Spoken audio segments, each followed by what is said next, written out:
In 2025, the Walt Disney Company shattered a global box office record, $6 billion in ticket sales. And yet, behind the celebration, something was rotting. In the same year, Disney quietly burned hundreds of millions of dollars on failed movies, laid off thousands of employees, and watched its stock fall while the market surged. This wasn't a sudden crash. It was something far more dangerous. A slow collapse hidden behind nostalgia, iconic characters, and a century-old brand people wanted to believe in. Once upon a time, Disney represented magic, imagination, and creative perfection. Now, it represents something else entirely: overconfidence, eternal chaos, and a company struggling to control the empire it built. The most powerful entertainment company on Earth didn't fall because it ran out of money. It fell because it stopped saying no. And when discipline disappears inside a giant, collapse doesn't come with an explosion. It comes quietly, quarter by quarter, decision by decision. This is the story of how Disney began losing control from the inside. For most of the past century, the Walt Disney Company was not just a business, it was a cultural institution. Founded in 1923, Disney didn't merely produce films.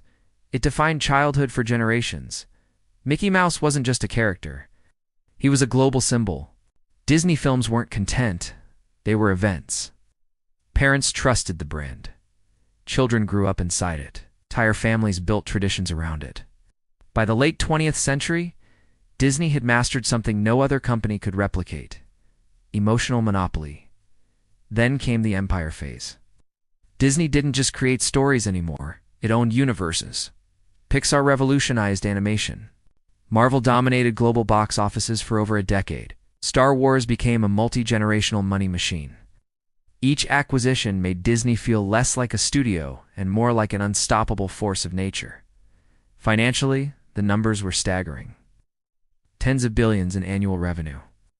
Theme parks packed year-round. Movies opening $2 billion runs as if it were routine. But Disney's true power wasn't money, it was trust. Audiences believed that if a movie carried the Disney logo, it would be worth their time. Investors believed Disney knew how to turn creativity into cash better than anyone on Earth. Competitors didn't just fear Disney, they studied it.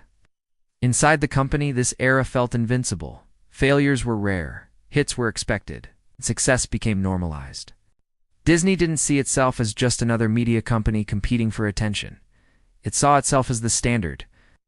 And that belief, that Disney could do no wrong, that its brand could absorb any risk, any decision, any misstep, quietly changed how the company thought.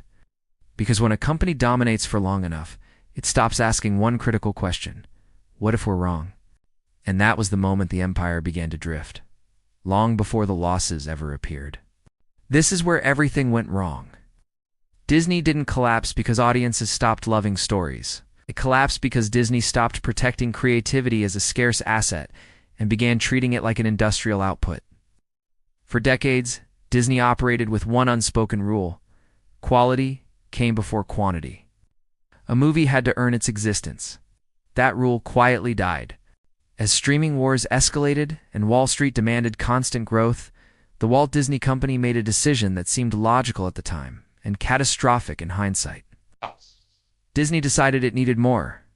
More movies, more series, more franchises. More content, faster, everywhere. Executives believed the brand was strong enough to carry the weight. They believed audiences wouldn't notice. They believed volume could replace patience. And most dangerously, they believed past success guaranteed future obedience. Inside the company, decision-making shifted.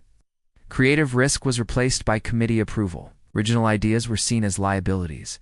Established IP became a safety blanket. Marvel stopped feeling like an event and started feeling like an obligation. Star Wars became an assembly line. Animated films were greenlit to meet schedules, not standards. Budgets exploded. Scripts rushed. Marketing grew louder to compensate for weaker stories.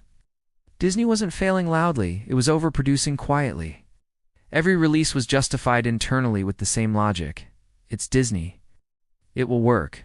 But audiences felt the difference immediately. Stories felt familiar. Characters felt hollow. Emotion was replaced by formula. What Disney executives saw as brand consistency, audiences experienced as creative exhaustion. This wasn't one bad movie. It wasn't one controversial decision. It was a systemic shift from craftsmanship to throughput.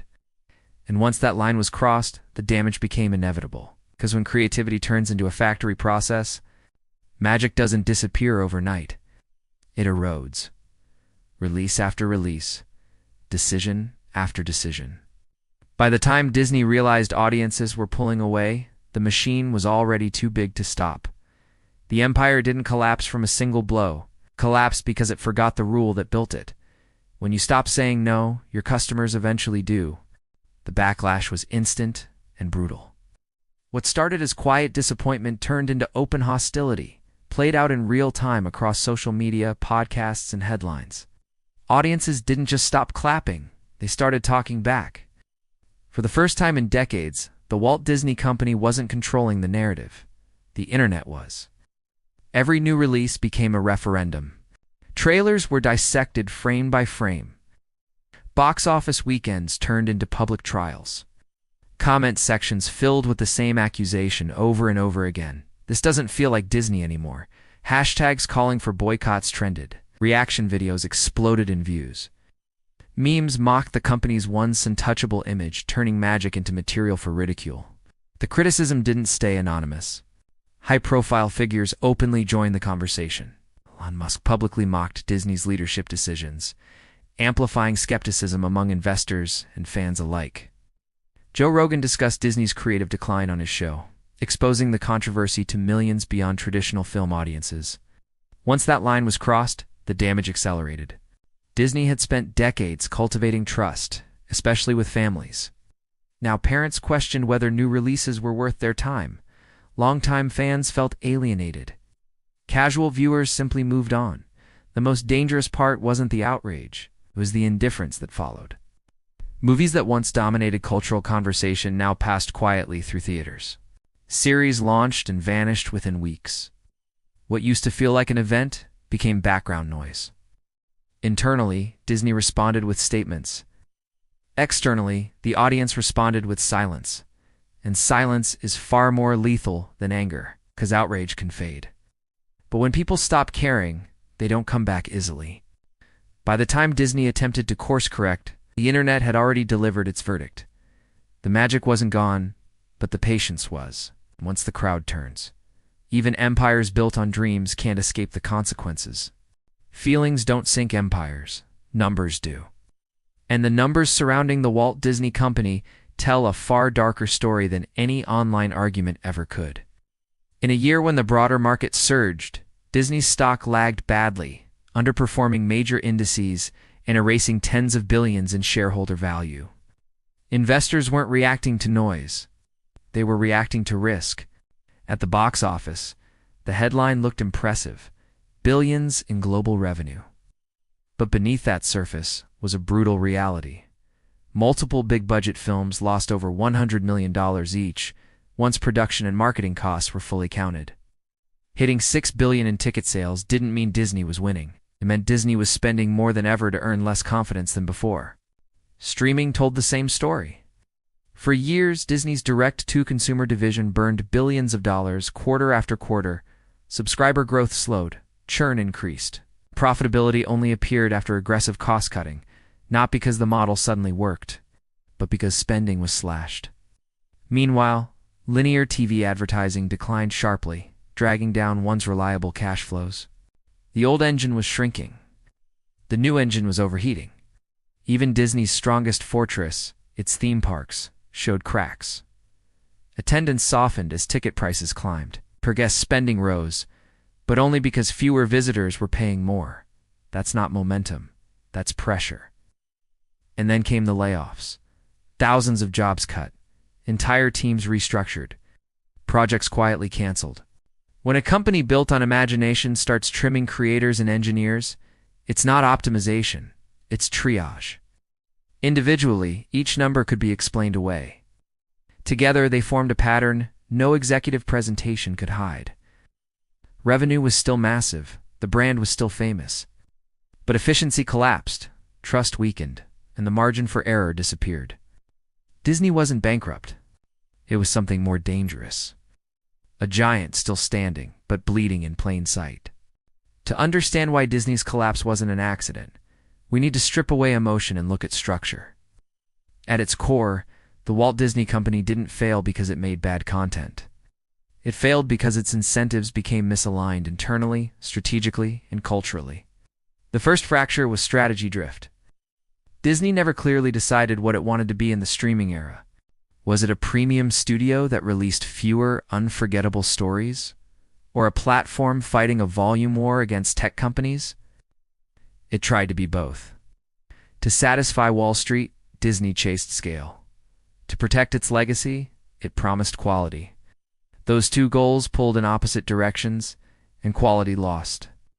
The second failure was misreading the customer. Disney assumed its audience would behave like subscribers, not fans, that they would consume endlessly. That loyalty meant tolerance.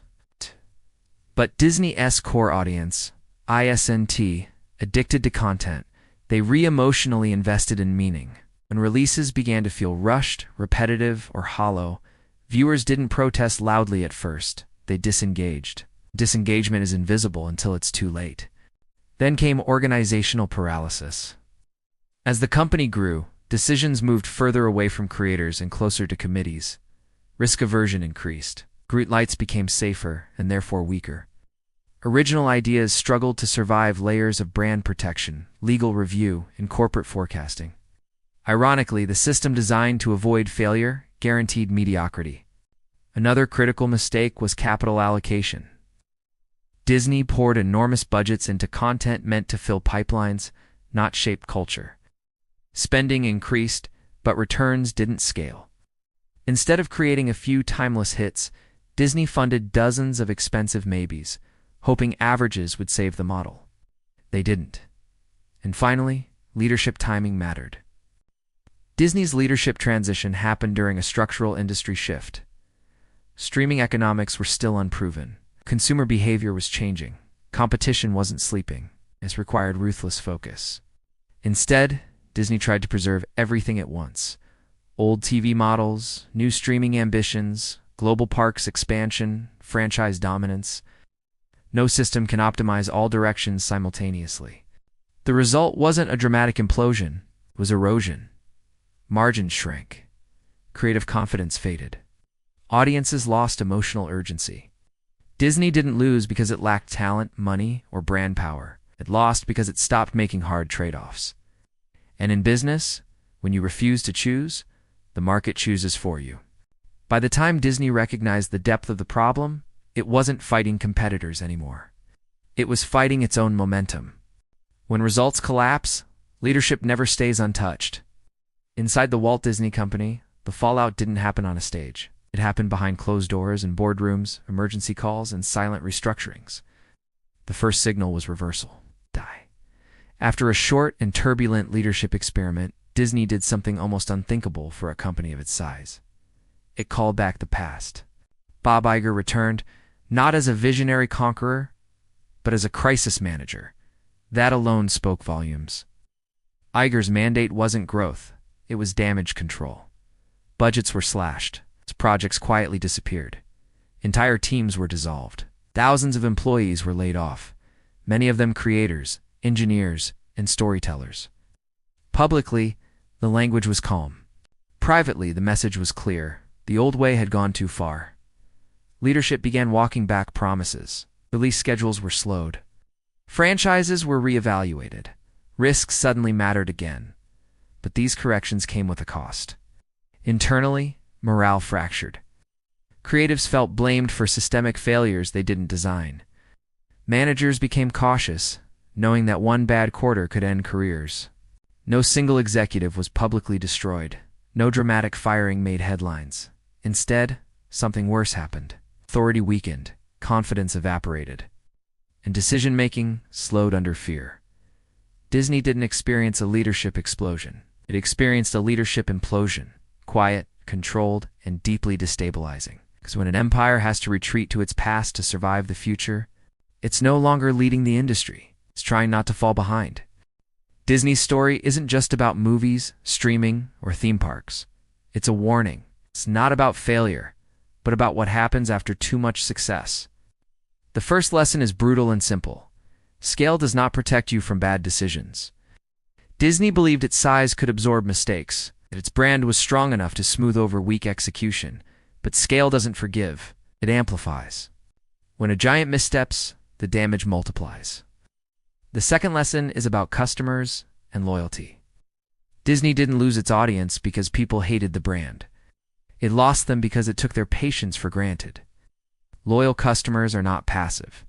They are emotionally invested. An emotional investment comes with expectations.